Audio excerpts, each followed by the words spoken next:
Good evening, ladies and gentlemen, and welcome to Jared Pauly's Fragrance Reviews. Today we're going to be examining a fine fragrance from the house of Ermenegildo Zegna. This is part of their Essenze collection, and this is Madras Cardamom, which came out in 2019. This is an impeccable composition, which is beautiful but casual at the same time. I personally love cardamom in fragrances, and this is done in a style that is very different than many of the other cardamom-based fragrances, especially in designer division fragrance houses.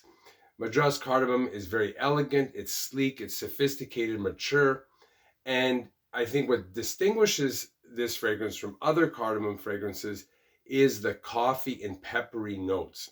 So I'm just going to take off the cap and give it a quick spray.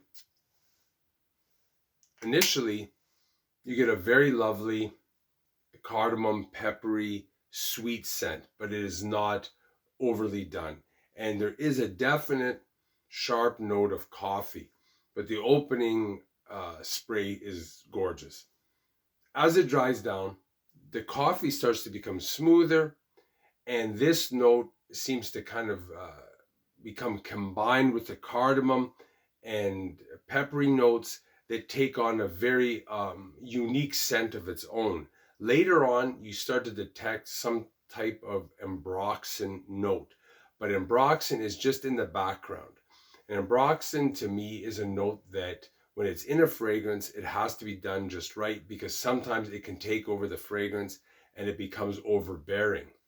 But this is a lovely blend that develops very, very nicely. And I would also say later on, it starts to become a little bit smoky, but not too much. And when I say it's a casual blend, it's not something that's going to offend people.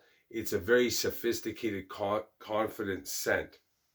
As advertised, the top notes are cardamom, pink pepper, and bergamot. The mid notes are coffee, Virginian cedar. The base notes are vetiver, labdanum, vanilla, and ambroxan.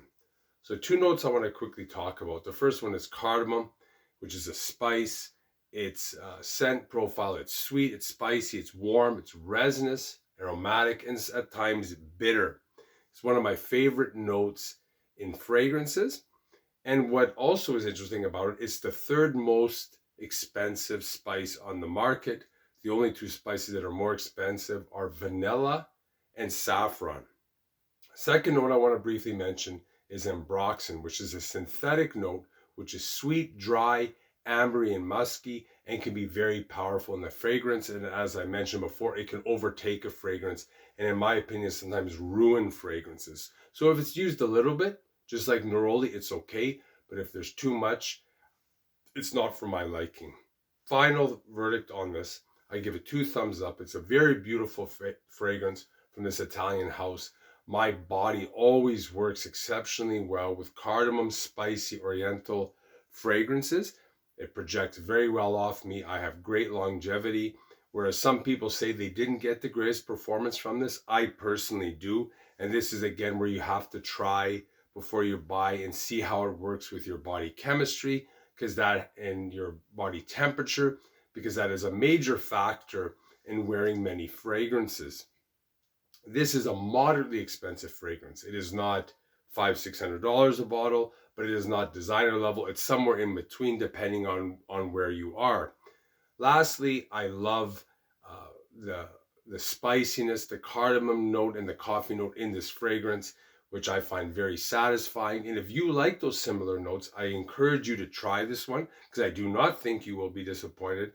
And I think for a little more of a niche quality fragrance, it is definitely something that could be worth the penny you have to pay for this.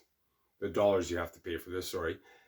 If you like this video, hit the like button, the subscribe button, the notification bell. Any comments, questions, or experiences you have with this great Italian fragrance, leave them down below and I'll always get back to you. Thanks for watching. Bye for now.